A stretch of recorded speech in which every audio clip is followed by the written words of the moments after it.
Graça e paz, meus irmãos. Que prazer estar com vocês mais uma vez aqui na nossa EBD. Nossa EBD tem sido um sucesso, não é? Com múltiplas participações. Nós temos aí vários professores que se revezam nas lições. Isso tem sido bom para nós, professores, e tem sido bom também para a igreja, né? A oportunidade de ouvir os irmãos ministrando sobre as lições. Nossa revista é a Didaquê. Nós estamos na 8ª lição. E a 8ª lição tem por título O Reino Já, Agora e Ainda Não.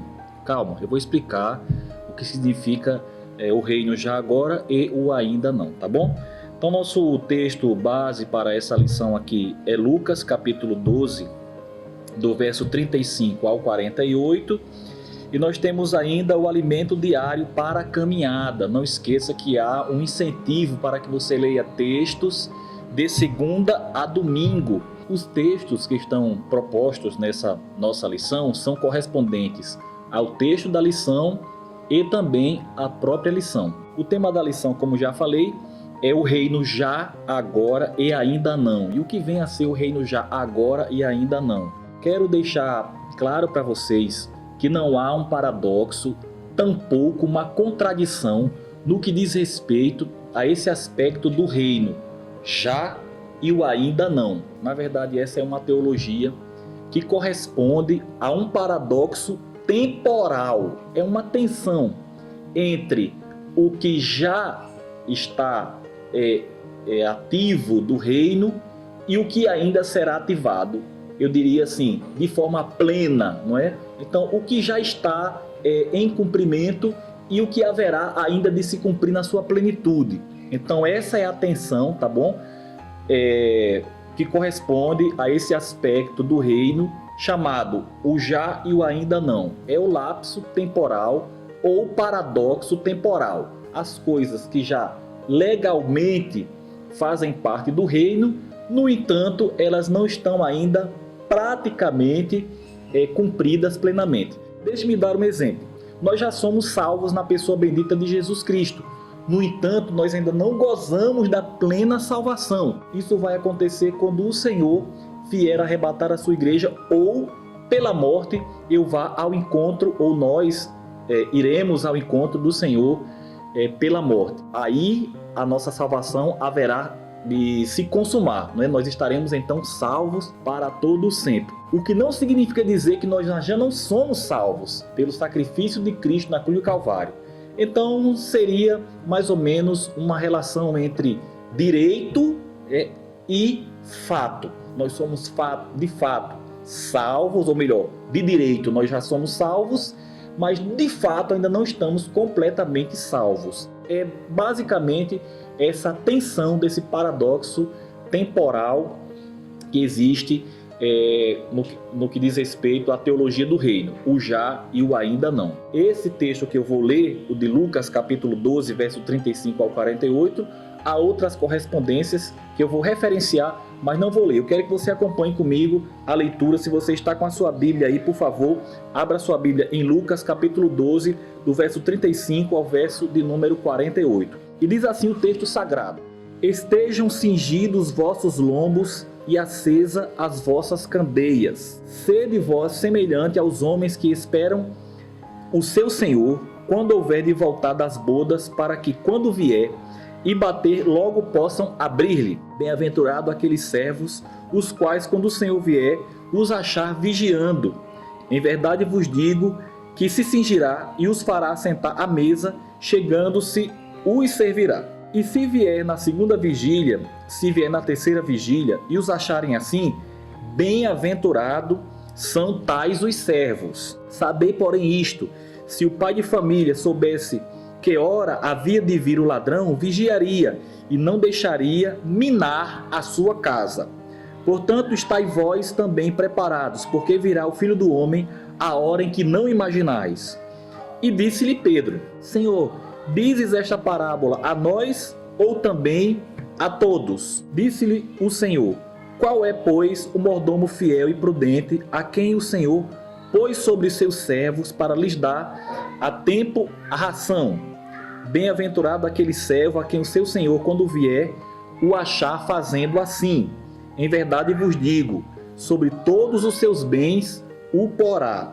Mas se aquele servo disser em seu coração: o meu senhor tarda em vir, e começar a espancar seus criados e criadas, e a comer e a beber e a embriagar-se, virá o senhor daquele servo no dia em que não espera, e numa hora em que ele não sabe. Separá-lo-á e lhe dará sua parte com os infiéis.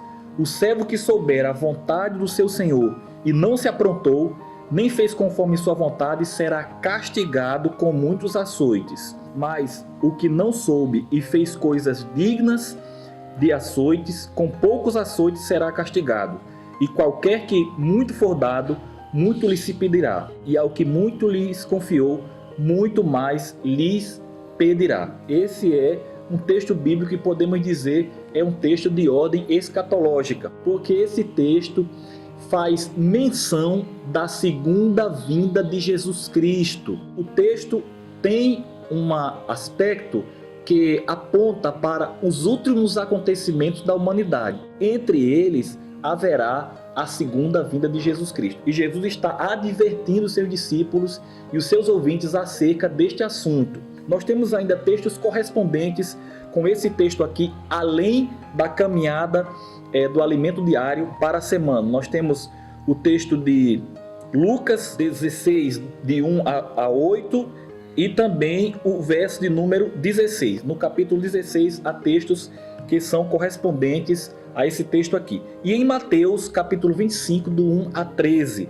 que é a parábola das 10 virgens. Então são textos que são semelhantes, não são exatamente iguais, como nós podemos verificar, mas são textos semelhantes que falam do mesmo evento, a segunda vinda de Jesus Cristo. O texto também tem um forte paralelismo, né, que é um enfrentamento a essa tensão que diz respeito ao já e o ainda não é? Nós temos promessas aqui que o Senhor haverá de voltar, no entanto, ele ainda não voltou. E Lucas vai tratar dessa tensão especialmente a partir desta parábola. Ele vai olhar para essa parábola como sendo então indicativo para trabalhar essa tensão que existe nesse aspecto da teologia do reino, do já e o ainda não. Segundo o comentarista William Barclay, parafraseando William Barclay, abre aspas, né?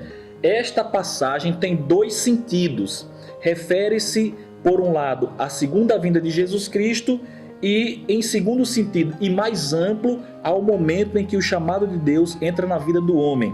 O chamado ao preparo para nos encontrar com o nosso Deus. Todo louvor é para o servo que está preparado. As túnicas longas e vaporosas do Oriente impediam de trabalhar quando o homem se dispunha a fazê-lo, juntava suas roupas debaixo de seu cinto para estar livre para a sua atividade. A lâmpada oriental era como uma mecha de algodão, flutuando em um pano de azeite. A mecha tinha que estar sempre recortada e a lâmpada bem cheia para que a luz não se apagasse. Ninguém pode dizer que dia ou que hora a eternidade invadirá o tempo e quando chegará o chamado de Deus. Portanto, o comentarista ele toma o exemplo dos camponeses, né, que faziam viagens e precisavam vestir-se adequadamente para proteger-se do calor, do deserto,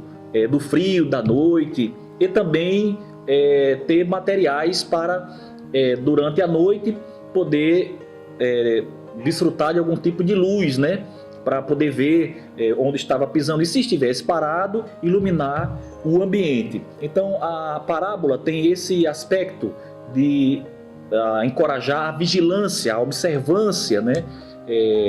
Além de apontar para a segunda vinda de Cristo, também esse aspecto de vigilância, cuidado, atenção, advertência. Com base no que disse Jesus, Lucas ensina que o reino está chegando, o que parece mais uma vez a tensão do já e ainda não. Se o reino chegou, como é que ele está chegando? É que o reino chegou com Jesus Cristo e está chegando na segunda vinda de Jesus Cristo para a sua plenitude. Então, Cristo já reina. No entanto, Cristo estabelecerá de uma vez por todas o seu governo eterno e para sempre quando ele vier na sua segunda vinda. Essa também é a compreensão que Paulo tem quando a nossa salvação ela foi decretada na morte e ressurreição de Jesus Cristo.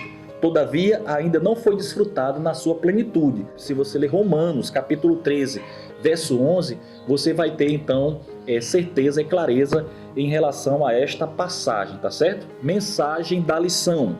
De acordo com o texto que está sendo considerado, como o cristão deve administrar essa tensão do já e o ainda não. A revista faz aqui 3 observações a respeito desta questão. A primeira delas é: manter a esperança é o desafio diante da tensão entre o já agora e o ainda não. Manter a esperança é o primeiro ponto. O segundo ponto é: a tensão entre o já agora e o ainda não requer vigilância constante. E o terceiro ponto é: a tensão entre o já agora e o ainda não exige decisão e determinação. São 3 pontos a serem observados a respeito desse tema que a revista nos propõe.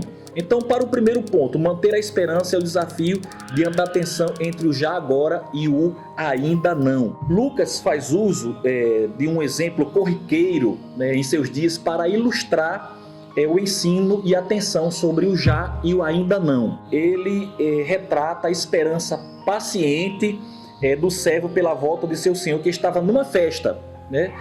Não importa o tempo em que ele vai demorar. O texto diz se ele vai vir na segunda vigília da noite ou na terceira vigília da noite.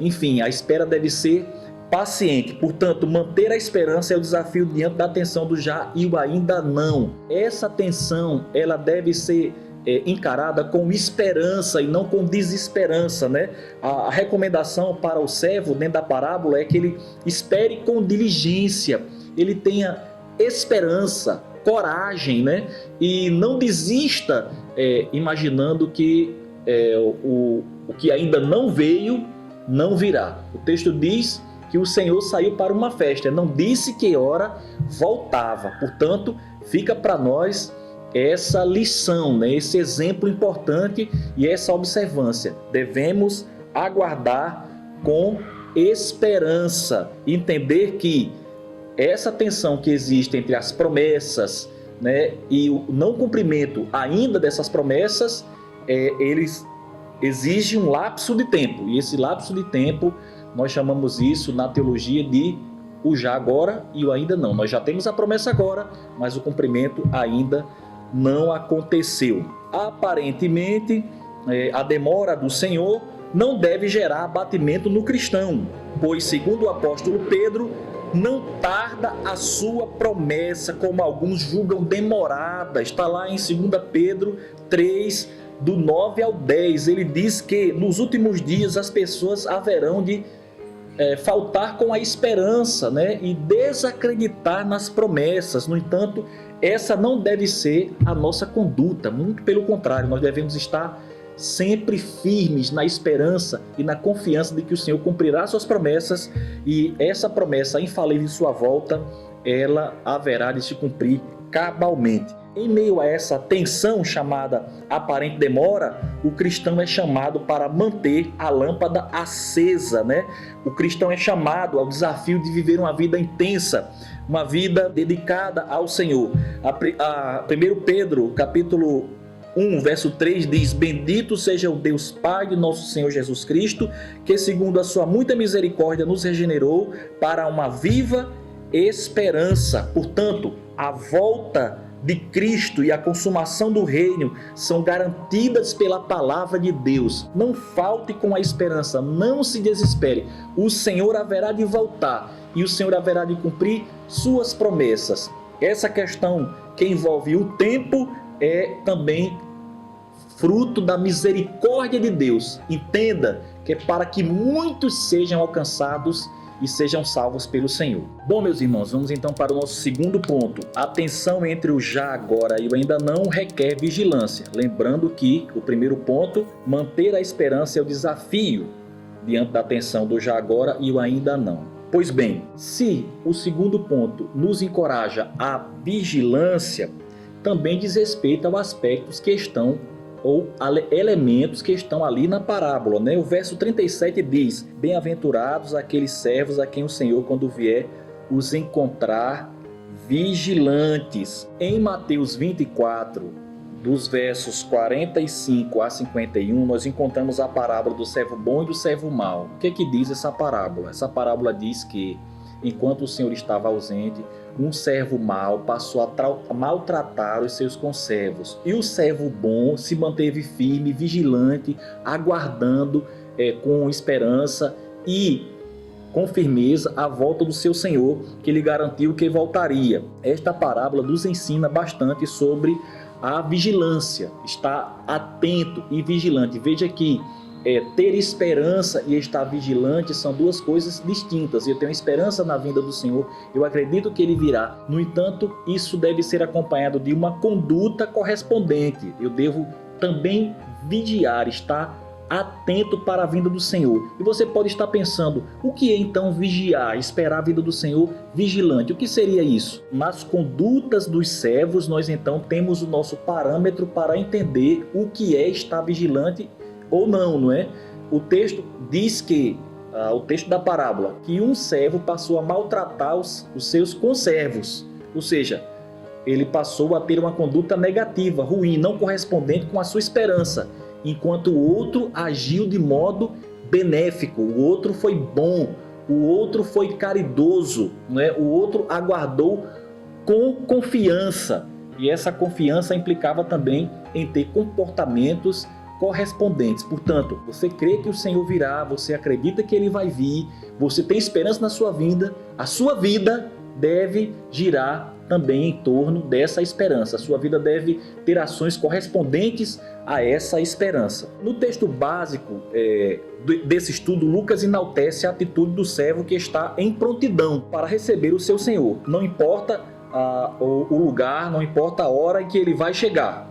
No verso 39, ele utiliza outra situação para enfatizar a necessidade da vigilância. Sabei, porém, isto, aspas, não é? Se o pai de família soubesse a que hora havia de vir o ladrão, vigiaria e não deixaria arrombar a sua casa. Bom, aqui tem uma questão importante a ser observada, que é a questão do fato surpreendente, de você ser surpreendido, e a questão do fato ser oculto, né? Em se tratando da vinda gloriosa do Senhor, muitos acreditam que o arrebatamento acontecerá de modo oculto, tendo esse texto como fundamento para essa linha de raciocínio. O ladrão vem de modo oculto, ninguém sabe a hora em que ele virá. E um outro viés de raciocínio imagina que o Senhor virá de maneira que todo olho verá. O fato de haver uma comparação com o ladrão aqui não determina uma figura sobre a vinda do Senhor. Mas a ênfase desse texto aqui é a conduta do dono de casa e não de como virá o Senhor. Muito embora há textos nas Escrituras que dizem que o Senhor virá como o ladrão da noite. Esse texto quer dizer, ele virá num dia em que ninguém espera e não de maneira oculta, para ser mais preciso. O apóstolo Paulo adverte, assim pois, não durmamos como os demais. Pelo contrário, vigiemos e sejamos sóbrios. Está lá em 1 Tessalonicenses, no capítulo 5, verso de número 6. Com tristeza, nós constatamos que muitos cristãos não estão vigilantes, estão desapercebidos, negligentes. E eu diria mais, esse assunto parece não ser bem recebido, parece não ser um assunto assim tragável, né? Já está meio que caindo no esquecimento e até em desuso. Nós ouvimos diversos discursos que estão muito mais voltados ao conforto, a viver bem aqui e a nos adaptar a este mundo, o que não está de um todo equivocado. Mas nós não podemos perder a esperança, tampouco deixar de vigiar e saber que nós não somos cidadãos deste mundo, nem viemos aqui para ficar. Uma vez que recebemos a salvação em Jesus Cristo, agora já nós haveremos de sermos redimidos num futuro breve para todo sempre, para toda a eternidade, o ainda não, que haverá de se consumar. Ponto 3. A tensão entre o já e o ainda não exige decisão e determinação. Então, no primeiro ponto, nós entendemos que precisamos ter esperança. No segundo, sermos vigilantes. No terceiro, decisão e determinação. Os valores do reino não comungam com as práticas vigentes nessa sociedade. Os cristãos são chamados para promover uma contracultura, segundo os parâmetros do reino.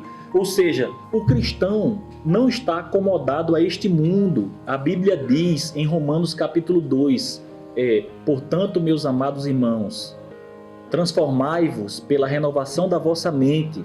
E diz ainda, não vos acomodeis a este século. A Bíblia diz que este século, está lá em 2 Coríntios, capítulo 4, verso 4, o Deus desse século, esse século está entregue ao maligno, está lá em 1 João, o mundo jaz no maligno.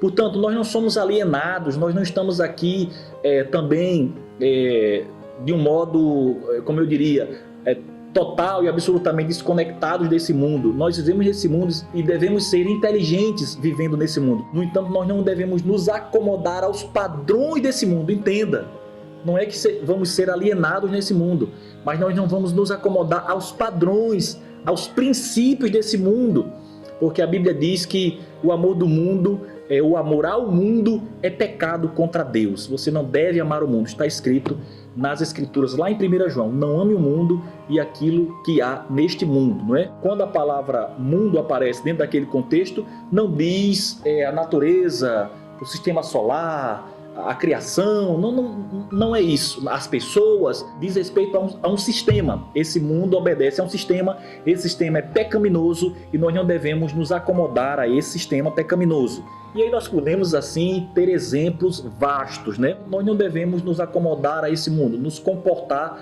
como se comportam as pessoas desse mundo, querendo ter vantagem em tudo, por exemplo, obter vantagem em tudo, né? De modo ilícito, lidar com coisas ilícitas, abraçar valores que são contra a palavra de Deus. Preste atenção, sobretudo as suas crenças, seus valores, se eles estão alinhados com aquilo que a Bíblia diz, se eles contrariam em algum ponto.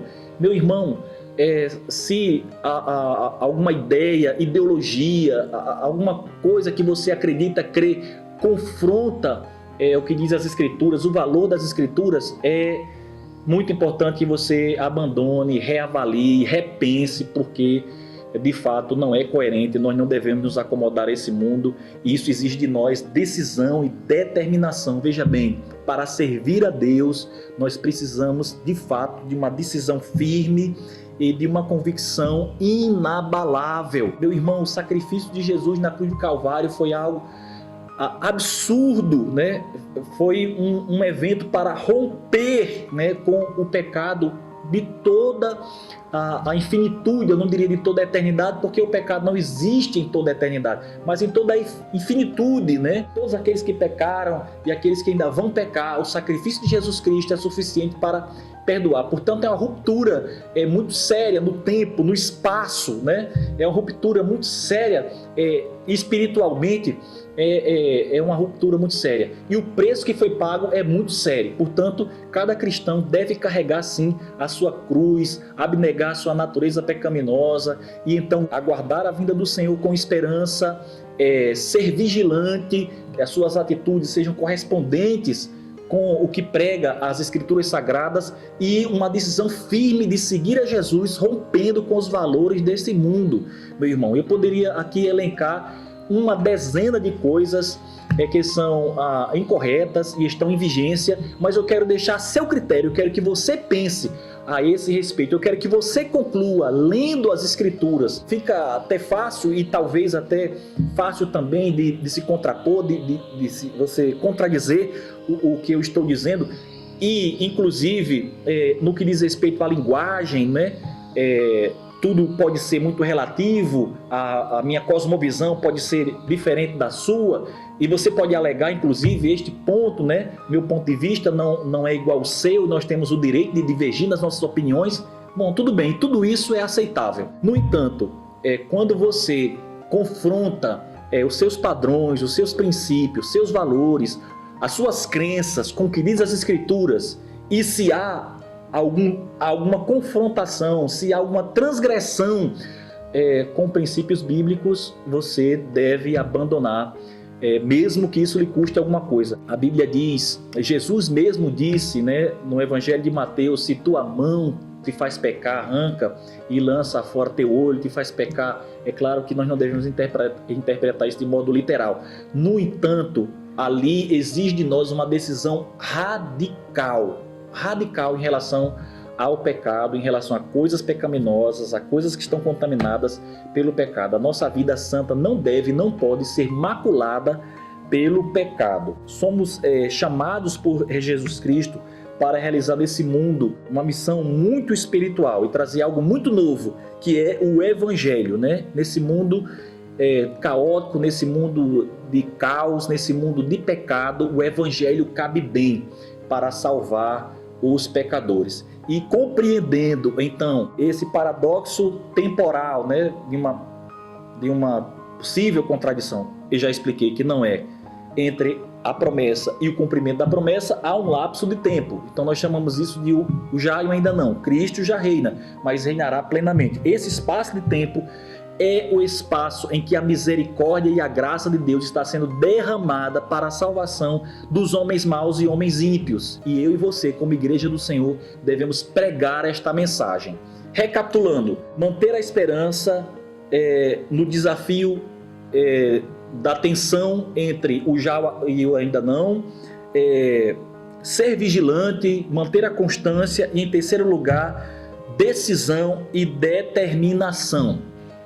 Nós concluímos assim a nossa lição. Eu quero deixar 2 questionamentos para você. Eu gostaria de encorajar você a responder aí, aqui embaixo, você responder esses questionamentos, colocar a sua opinião, seu ponto de vista. E vamos lá para as questões. A primeira delas: no contexto em que você vive, quais são alguns dos sinais que comprovam a realidade da presença do reino de Deus? Então, no contexto que você vive, quais são os sinais que comprovam a realidade do reino de Deus? Liste alguns desses exemplos, né? Alguns dos sinais. Segundo, como você entende a expressão Pai Nosso, que venha o teu reino, faça-se a sua vontade, assim na terra como no céu? Como é que você compreende essa expressão Pai Nosso, que venha o teu reino e faça-se a sua vontade na terra, assim como é feita no céu? Lembrando que essa foi uma oração que Jesus ensinou, não é? Que o teu reino venha e faça-se a sua vontade, assim na terra como ela é feita no céu. Faça um comentário e nós vamos aguardar. Eu quero agradecer a sua participação, esse tempo que você esteve aqui comigo. Espero que tenha sido proveitoso.